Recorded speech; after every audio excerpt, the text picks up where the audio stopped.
আসসালামু আলাইকুম, মাওয়াজ কর্নারে স্বাগত জানাচ্ছি এই পাকোড়া রেসিপি দেখার জন্য। খুব কম উপকরণ দিয়ে এই পাকোড়াটি বানানো যায়। এই পাকোড়াটি বিকেলের নাস্তায় ঝটপট বানিয়ে ফেলতে পারবেন। আজকে আমি আটা দিয়ে তৈরি করে দেখাবো। খুব অল্প সময় লাগবে এই পাকোড়াটি বানানোর জন্য। তো চলেন শুরু করা যাক কিভাবে বানিয়েছি। প্রথমে একটা বাটি নিয়ে নিতে হবে। তারপর এখানে আমি একটা পেঁয়াজ কুচি, একটা টমেটো কুচি, দুইটা কাঁচামরিচ কুচি করে নিয়েছি। এরপর এখানে পরিমাণ মতো লবণ দিয়ে দিতে হবে। এখানে আমি লবণের পরিমাণটা বলছি না, কারণ আটা যতটুকু নেবেন ততটুকুই দেখে বুঝে দিতে হবে লবণটা। এরপর এখানে আমি মরিচের গুঁড়া দিয়ে দিব হাফ চা চামচ। আর যারা ঝাল কম পছন্দ করেন তারা মরিচের গুঁড়োটা স্কিপ করতে পারেন। তারপর একটা চামচের সাহায্যে এগুলো একটু ভালো করে মিক্স করে নিতে হবে। তারপর এখানে আমি গোল চামচ ইউজ করেছি। এইখানে আমি এই চামচ দিয়ে 3 চামচ আটা দিয়ে দিব।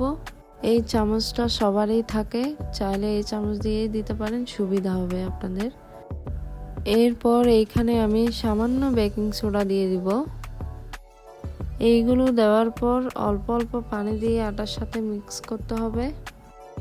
আর এইখানে নর্মাল পানি ইউজ করতে হবে। আর একবারে মিক্স করতে যাবেন না, অল্প অল্প পানি দিয়ে আস্তে আস্তে মিক্স করতে হবে। তারপর এখানে আমি 1 টেবিল চামচ চিনি দিয়ে দিব। চিনিটা দিয়ে এখন ভালো করে মিক্স করে নিতে হবে। এই তো এটা এখন মিক্স করা হয়ে গিয়েছে। এটা বেশি পাতলাও না, বেশি আবার ঘনও না, মিডিয়ামে রাখতে হবে। দেখতেই পাচ্ছেন কীরকম রেখেছি। তারপর চুলায় একটা প্যান বসিয়ে ওইখানে বেশি করে সয়াবিন তেল দিয়ে দিতে হবে।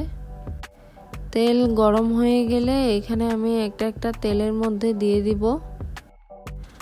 আর এই পাকোড়াগুলো ডুবো তেলের মধ্যে ভাজতে হবে। তেল যদি কম দেন তাহলে এই পাকোড়াগুলো ফুলবে না। এই তো আমি সব পাকোড়াগুলো একটা একটা দিয়ে দিয়েছি। এখন পাকোড়াগুলো সব নেড়ে ছেড়ে দিতে হবে। আর এই পাকোড়াগুলোর মধ্যে চাইলে মাংস ইউজ করতে পারেন। আজকে আমি মাংস ছাড়া করে দেখিয়েছি। এই তো পাকোড়াগুলো হয়ে গিয়েছে, এখন নামিয়ে নিব। নামিয়ে নেওয়ার পর এখন আমি উপরে ম্যাজিক মশলা ছিটিয়ে দিব। আশা করি আজকের এই রেসিপিটি সবার অনেক ভালো লাগবে। ভালো লাগলে একটা লাইক দিবেন আর আমার চ্যানেলটি সাবস্ক্রাইব করে দিবেন। সবাই ভালো থাকবেন। আল্লাহ হাফেজ।